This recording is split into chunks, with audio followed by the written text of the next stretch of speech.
इंसान जब कोई गलत कदम उठाता है तो उसमें वो अपने षड्यंत्र के तहत भरपूर कोशिश करता है कि वो अपने मिशन को अंजाम दे दे और उसमें वो फंसा भी न जाए।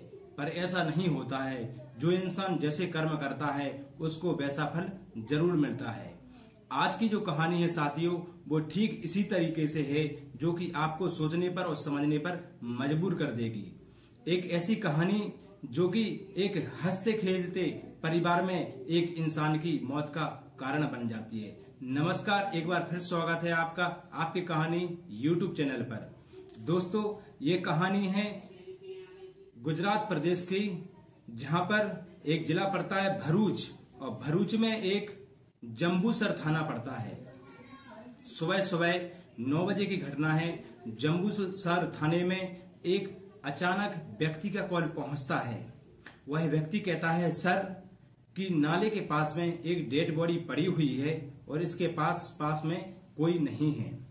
तभी पुलिस ऐसी सूचना को पाते उस मौके वारदात पर पहुंचती है और देखती है कि वो जो इंसानों की वहां पर डेड बॉडी पड़ी हुई है उसकी उम्र तकरीबन 35 साल होती है।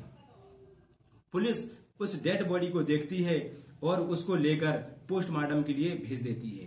तभी पोस्टमार्टम के रिपोर्ट के चलते नजर सामने आता है कि जिस इंसान की मृत्यु हुई है उसकी उम्र करीब 35 साल है और इसकी गला दबाकर हत्या की जाती है।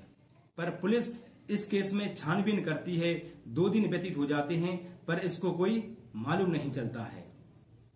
ठीक इसी प्रकार और पुलिस इस केस की जानकारी करने के लिए और इसकी गहराई तक जाने के लिए भरपूर कोशिश करती है, पर पुलिस को कोई रास्ता नजर नहीं आता है। तभी पुलिस वाले वहां से उस डेड बॉडी का फोटो लेकर अपने आसपास क्षेत्र के इलाके में उस फोटो को शेयर कर देते हैं पुलिस स्टेशन में, ताकि इस इंसान जो मरा हुआ इंसान है इसकी मृत्यु को लेकर या इसकी खो जाने की खबर को लेकर किसी पुलिस थाने में अगर इसकी कंप्लेंट है तो आकर वो हमसे संपर्क कर लें। ठीक इसी प्रकार जब धीरे धीरे मालूम चलता है और एक पुलिस स्टेशन से फोन आता है कि इस इंसान का आपने फोटो भेजा है, ये इंसान यहाँ का रहने वाला है, तब ये घटना सामने आती है तो लोग बाग चौंक जाते हैं। घटना उस समय की है 29 जून रात 9 बजे। इस इंसान का नाम रहता है राकेश शंकर नाम का जो 35 साल का व्यक्ति रहता है वह गुजरात के जंबूसर थाने में जिसकी डेड बॉडी मिलती है।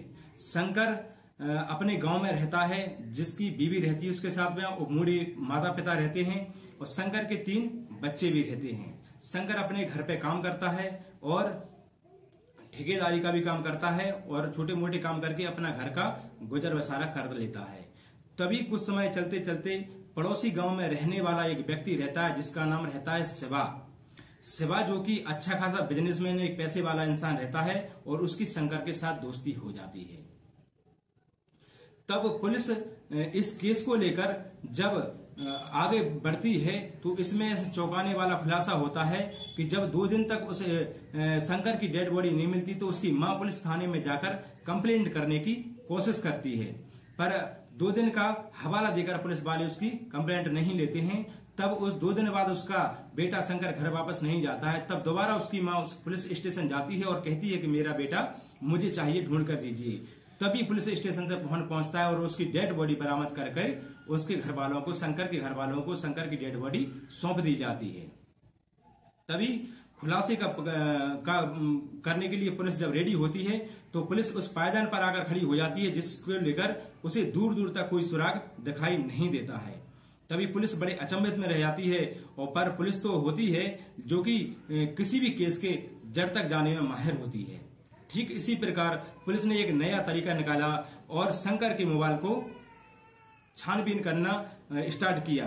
CDR के तहत शंकर के मोबाइल की लोकेशन निकाली गई और लास्ट कॉल निकाला गया तो जो शिवा नाम का व्यक्ति था उसको पकड़ा गया। उससे जांच पड़ताल की तो शिवा नाम का जो उसका दोस्त था उसने कहा कि सर, मेरी शंकर से बात होती थी और मैंने उस रात को भी शंकर को इसलिए कॉल किया था कि मैं उसका हालचाल जान सकूं।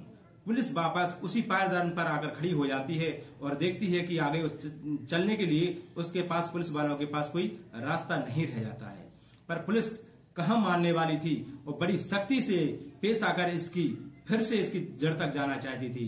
तभी वो कुछ वहां पर जो पुलिस अफसर रहते हैं वो देखते हैं कि जो शंकर की पत्नी है उसके मोबाइल को चेक किया जाए, तो सीडीआर के तहत उसकी पत्नी सपना नाम की जो पत्नी रहती है शंकर की, उसकी लोकेशन टेस्ट की जाती है और उसकी कॉल डिटेल निकाली जाती है। तो उसकी कॉल डिटेल में हजारों बार सवा नाम का जो व्यक्ति रहता है, जो कि शंकर का दोस्त रहता है, तो उसकी सपना नाम की उसकी बीवी रहती है, उससे बातें चीतें होती थी। पुलिस वाले दोबारा सवा को बुलाते हैं, उससे जांच पड़ताल करते हैं। जांच पड़ताल करने के द्वारा शंकर जब जिस तरीके से उस घटना को बताता है तो सभी लोग उस समय चौंक जाते हैं। जब पुलिस सवा से जांच पड़ताल करती है और पूछताछ करती है कि आखिरकार तुमने अपने दोस्त शंकर की हत्या क्यों की, तब सवा डिटेल में अपनी वारदात को सुनाता है। सवा कहता है कि सर, उन दिनों की बात है जब ये गरीबी से गुजर रहा था और मैं ठीक ठाक पैसे कमा रहा था, तभी मेरी दोस्ती शंकर से हो जाती है और शंकर से दोस्ती होने के दौरान हम दोनों का घर में आना जाना स्टार्ट हो जाता है मेरा, और मैं शादीशुदा नहीं होने के कारण कुंवारा था और शंकर जो कि शादीशुदा था। पर इसी के साथ में इसके घर पे गया तो इसकी जो भावना नाम की पत्नी है, जो सपना नाम की इसकी जो पत्नी है, वो मुझे देखती है, मुझे पसंद कर लेती है साहब, तो मेरी भी इसमें गलती नहीं है, तो मैंने उसको पसंद कर लिया है। तो हम दोनों का प्रेम प्रसंग चलने लगा और अधिकतर हम दोनों फोन पर बातें करने लगे। जब जब शंकर की अपनी पत्नी सपना से छोटी मोटी लड़ाई होती थी तो जो सपना नाम की औरत है वो सवा को जाकर हर एक अपनी बात बताने लगी फोन पर। धीरे धीरे उन दोनों का लड़ाई झगड़ा बढ़ता गया, शंकर का और उसकी पत्नी सपना का। तब वो छोटी छोटी बातें अपने बॉयफ्रेंड सवा के लिए बताने लगी। एक दिन हद से ज्यादा बात गुजर जाती है और सपना कहती है कि क्यों ना हम दोनों के बीच में एक जरिया बन रहा है, मेरा पति जो कि बड़ा परेशान कर रहा है। तो सवा बोलता है तो बताओ मैं तुम्हारे लिए क्या कर सकता हूँ।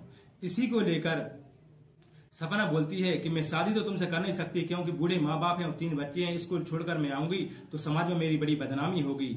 ऐसा कोई रास्ता निकालो जिससे हम दोनों का मिलना सुलभ हो सके और किसी को शक भी ना हो। सवा भी बड़ा प्यार में आने के कारण, प्यार में अंधा होने के कारण सवा भी उसकी पत्नी सपना का बात मान लेता है और कहता है तो ठीक है, मैं क्यों ना तुम्हारे पति को रास्ते से ही हटा देता हूँ, हमेशा के लिए उसे जान से मार देता हूँ।